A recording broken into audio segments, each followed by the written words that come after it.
নমস্কার বন্ধুরা, রুমকিজ রোজনামচা চ্যানেলে সকলকে স্বাগত জানিয়ে আমি রুমকি চলে এসেছি আবারও একটা নতুন রেসিপি নিয়ে। স্যালাড স্বাস্থ্যের জন্য খুবই উপকারী একটি খাবার। সেটা যদি চিকেন স্যালাড হয় তাহলে তো কোনো কথাই নেই।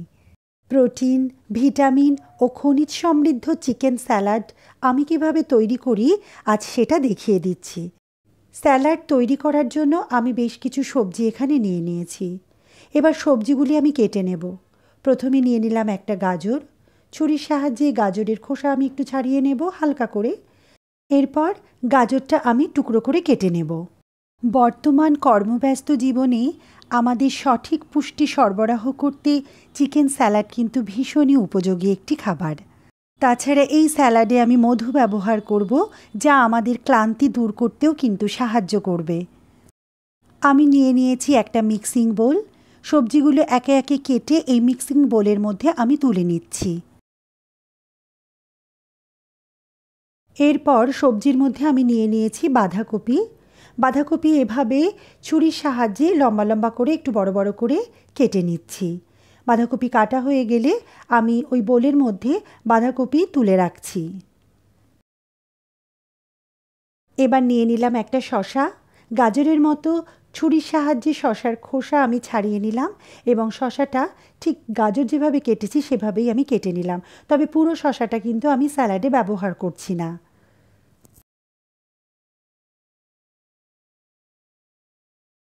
আর নিয়ে নিচ্ছি টমেটো ও ক্যাপসিকাম। ছুরির সাহায্যে বড় বড় করে টমেটো ও ক্যাপসিকাম আমি টুকরো করে নিচ্ছি।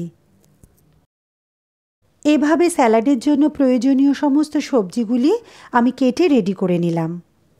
চিকেন স্যালাড তৈরি করার জন্য আমি বোনলেস চিকেন এখানে নিয়েছি, 300 গ্রাম চিকেন এখানে আমি নিয়েছি। এবার চিকেন দেখুন এইভাবে পাতলা পাতলা করে আমি ছুরির সাহায্যে কেটে নিয়েছি। আমি এবার চিকেন ম্যারিনেট করব। এর জন্য দিয়ে দিচ্ছি 1/3 টিস্পুন সল্ট আর 1/3 টিস্পুন গোলমরিচের গুঁড়ো। আর এখানে আমি আরেকটা জিনিস অ্যাড করব, কি বলুন তো, গন্ধরাজ লেবুর জেস্ট। এভাবে যদি চিকেন ম্যারিনেট করেন তো চিকেনের টেস্ট কিন্তু অনেক বেশি বেড়ে যাবে। এবার সব কিছু ভালো করে মিশিয়ে নিচ্ছি। মেশানো হয়ে গেলে আমি ঢাকা দিয়ে দেব এবং মিনিট 15 এভাবেই ঢাকা দিয়ে রেখে দেব। এবার একটা প্যান গরম করে তাতে দিয়ে দিলাম সর্ষের তেল অল্প পরিমাণে। তেল গরম হলে প্রথমে অ্যাড করলাম কেটে রাখা ক্যাপসিকাম। এরপর অ্যাড করছি কেটে রাখা গাজর। আমি এই হালকা তেলেই একটু সটে করে নিচ্ছি। এরপর আমি দিয়ে দেব বাঁধাকপি। বাঁধাকপি দিয়ে আবারও আমি একটু সটে করে নিচ্ছি। একটা পেঁয়াজ, এই সবজিগুলির সাইজেই আমি কেটে রেখেছিলাম, সেই পেঁয়াজ এবার আমি এর মধ্যে অ্যাড করলাম। এই সময় গ্যাসের ফ্লেম আমি লো করে রেখেছি যাতে সবজিগুলি পুড়ে না যায়। এবার দিয়ে দিচ্ছি স্বাদমতো লবণ। লবণ দিয়ে আমি আবারও ভালো করে সবজিগুলোকে একটু খুন্তির সাহায্যে নাড়াচাড়া করে দিচ্ছি। এবার অ্যাড করব টমেটো এবং শসা। সবজিগুলির সাথে একটু মিশিয়ে নিয়েই কিন্তু আমি নামিয়ে দেব।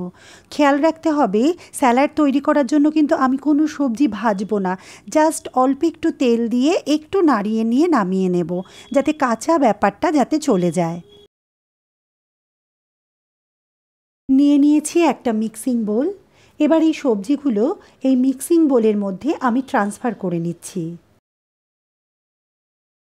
এই কড়াটাই আমি আবারও গ্যাস ওভেনে বসিয়ে দিলাম। কড়া গরম হয়ে গেলে এবার আমি এর মধ্যে ভেজে নিচ্ছি ম্যারিনেটেড চিকেন। তবে দেখুন এখানে কিন্তু আমি কোনো রকম তেল অ্যাড করব না। কড়াতে যেটুকু সামান্য তেল লেগেছিল সেই তেলেই আমি চিকেনগুলোকে ভেজে নেব এবং এই পর্যায়ে আমি গ্যাসের ফ্লেম কিন্তু লো করে দেব, নাহলে চিকেনগুলো ভালো করে ভাজা হবে না এবং খুব দ্রুত পুড়ে যেতে পারে। দেখতেই পাচ্ছেন যে কি সুন্দর ভাজা হয়ে যাচ্ছে। এক পিঠ ভাজা হয়ে গেলে আমি চিকেনগুলোকে উল্টে পাল্টে দিচ্ছি। স্যালাড তৈরিতে এখানে আমি সর্ষের তেল ব্যবহার করেছি, আপনারা সেটা দেখতেই পেয়েছেন।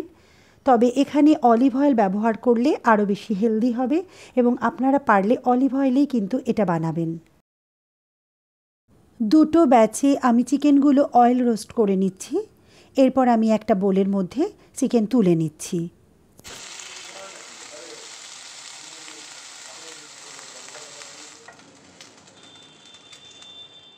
এবার এই চিকেন আমি অ্যাড করব সবজির মধ্যে। পুরোটা চিকেন আমি একবারে দিচ্ছি না, বেশিরভাগ চিকেনটাই এখানে আমি দিয়ে দিচ্ছি।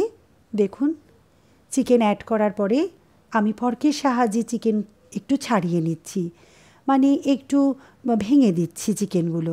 এটা হাতের সাহায্যেও করে নেওয়া যেতে পারে, কিন্তু আমি এখানে ফর্কের সাহায্যেই চিকেনটাকে ছাড়িয়ে দেখাচ্ছি। অবশিষ্ট চিকেনটা আমি হাতের সাহায্যে ছাড়িয়ে অ্যাড করে দিলাম, আর এর মধ্যে অ্যাড করছি ধনেপাতা কুচি। এবার সমস্ত কিছু আমি ভালো করে মিশিয়ে নিচ্ছি।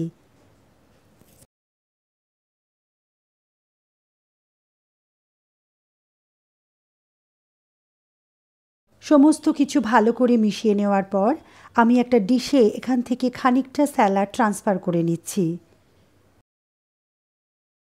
এবার আমি এর মধ্যে অ্যাড করছি 1 টিস্পুন হানি ও লেমন জুস। এখানে আমি গন্ধরাজ লেবুই কিন্তু ব্যবহার করলাম।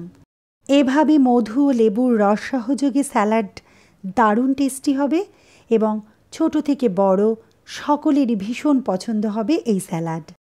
তবে সতর্কতা হিসাবে বলে রাখি, মধু কিন্তু কোনোভাবেই কোনো গরম খাবারের সঙ্গে মেশানো উচিত নয়। তাহলে বন্ধুরা, আমার আজকের রেসিপি তোমাদের কেমন লাগলো? রেসিপিটা যদি তোমাদের ভালো লেগে থাকে তাহলে চ্যানেলটি সাবস্ক্রাইব করে লাইক, কমেন্ট ও শেয়ার করে পাশে থাকার অনুরোধ রইল। তাহলে আজকের মতো টাটা, আবার দেখা হবে নতুন কোনো রেসিপি নিয়ে।